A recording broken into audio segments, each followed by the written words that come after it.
Hey guys, welcome back to Digital Celebs. In today's video, we'll discuss Kitchen Nightmares restaurants.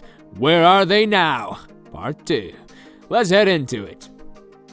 Fiesta Sunrise. At one West Nyack, New York restaurant where rotten food could be seen everywhere, things took an even more disgusting turn when Ramsey saw a waitress taking chips that had been left on someone's plate and put them back in the drawer so they could be reserved to another customer.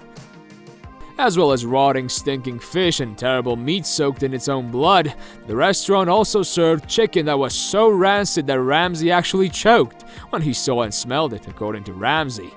The fact that he discovered cockroaches all throughout the kitchen just made matters worse. According to reports, the restaurant was forced to close before season 2 episode could even show because they had failed to pay back their taxes. By the way, did you know what happened to these restaurants? Let us know in the comment section below. Oceana. As a result of milky crabs being stored at room temperature, sour sauce, half-rotten crawfish, a warm bag of jambalaya, and a shrimp so old and rancid that Ramsey physically vomited into the nearest bin he could find. It's no surprise that the entire kitchen had to be completely cleaned out and disinfected before the show could begin. The fact that there were 3 dead mice in the mousetrap made matters much worse. Several of these incidents were wholly fabricated, according to the restaurant group, which filed a lawsuit against the show. This New Orleans, Louisiana restaurant was featured in the season 4 finale, which aired in 2011, and it is one of the handful that is still in operation. The business maintains a Facebook page, but it's unclear whether or not the same proprietors are still in charge. In any event, it has a rating of 4.6 out of 5 stars, which indicates that they have made a complete turnaround. Old Neighborhood Restaurant. When a treat such as chocolate is put in the walk-in refrigerator on top of raw meat. Aside from that, there was stale and decaying food that shouldn't have been served even to a dog, let alone a human being. Let's not forget about the mouse that was found dead. The trailer for the episode, which aired in season 7 in 2014, referred to it as one of the dirtiest restaurants in the show's history to date, according to the preview. By the time the show aired, this property in Arvada, Colorado had already been listed for sale. It finally closed its doors for good in 2016 and was converted into a steakhouse the following year. Also, make sure to write your thoughts on all restaurants in the comments section. Finn McCool's.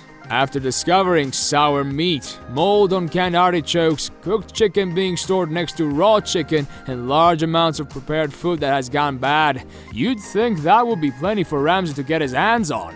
But then, he comes across some leftover mincemeat that had been given to him in a shepherd's pie only moments before. This Irish-themed family restaurant in the tourist hub of West Hampton, New York, was operated by a retired police officer beginning in season 1. After Ramsey left, the restaurant's reputation began to improve. However, the business was sold in 2009 and finally shuttered in 2012. Amy's Baking Company. This Scottsdale, Arizona treasure, which was the focus of the season 6 finale, is the most well-known restaurant to have been on the show at any point in time.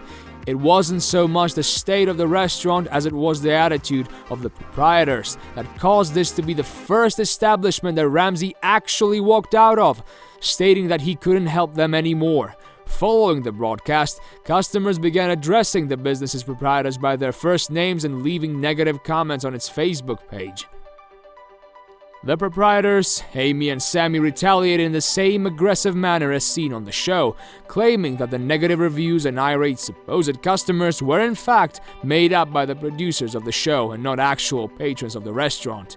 They finally chose to sell the restaurant, and it was formally shuttered in 2015, just a few years after the story appeared on television. Amy and Sammy have committed to continuing to collaborate on new projects in the future. According to the most recent reports, they are currently residing in Israel and appear to be continuing their baking activities there. What do you think about these restaurants?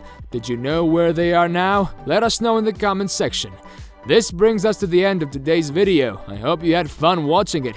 Give us a like if you did, and subscribe to our channel to stay updated. Also, activate the bell so you definitely won't miss any of our future videos, and watch those 2 videos that are on your screen because I'm sure you'll love them. Enjoy your day, and I'll see you again in the next video.